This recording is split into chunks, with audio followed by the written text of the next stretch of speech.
Hey everyone, I'm Alanah and you are watching Zelda News.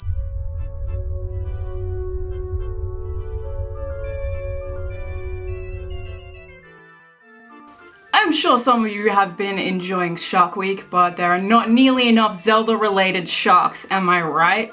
So here's some fan art on DeviantArt. I will leave the link to this lovely woman's full profile below. She has interpreted a Gyog in the most threatening, fearsome way possible by basing it on a tiger piranha fish. Just look at those freaking teeth. It may not be a real shark, but hey, it's not far off. Sort of. In the last video, I discussed the incredibly poor sales of the Wii U, but IGN have recently released a video suggesting that not all hope is lost. They discussed that the same thing actually happened with the 3DS upon its original release, but then it got a price drop, more games, and now it's right at the top of the charts. I'll leave a link to that full video below, but they seem to genuinely believe and have researched the topic that the Wii U will survive. And the North American box art for Wind Waker HD has been revealed. It's definitely reminiscent of the original box art on the Japanese game, but I personally think it's a little more pretty with all of those colours. And the most recent Nintendo Direct has released a few new details about the upcoming 3DS game, A Link Between Worlds. Many of us have been speculating whether the Dark Triforce on the cover is an actual thing or just a silly shadow. As it turns out, this relic actually exists in a world different to Hyrule, presumably the Dark World. Not only that, but according to a Miiverse post, there's an entire kingdom in this new world that most of the game will take place in. Link will use his new ability of turning into a drawing to travel between worlds. A screenshot of an item store has also been posted.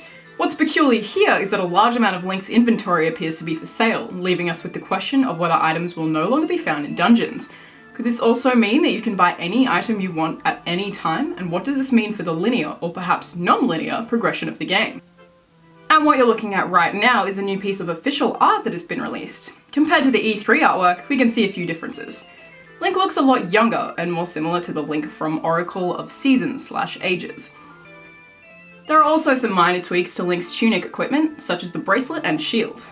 And the Wind Waker HD officially has a release date that's going to be October 4th in Europe. That's 1 week after the Japanese release, and the game still remains with an October release window in North America, but we don't have an official date just yet.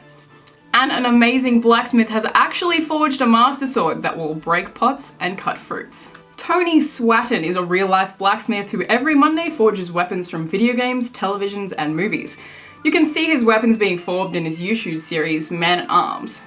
The finished Master Sword is actually quite stunning and fully functional. It contains many intricate details. The sword was made using steel, bronze, and amber-coloured glass. And finally, the Wind Waker HD will be sailing into Japan on September 26th, and some new box art has finally been revealed.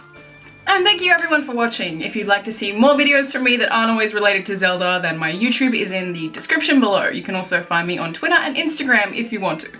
I'll see you guys next time.